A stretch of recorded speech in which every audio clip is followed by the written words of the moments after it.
తన ప్రాణాలే నీవని ధర్మేచగా తన మనసంత నీదని అర్థేచగా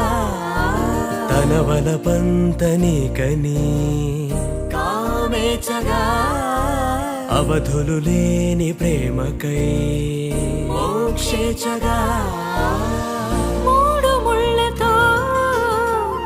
7 అడుగుల అగ్ని సాక్షిగా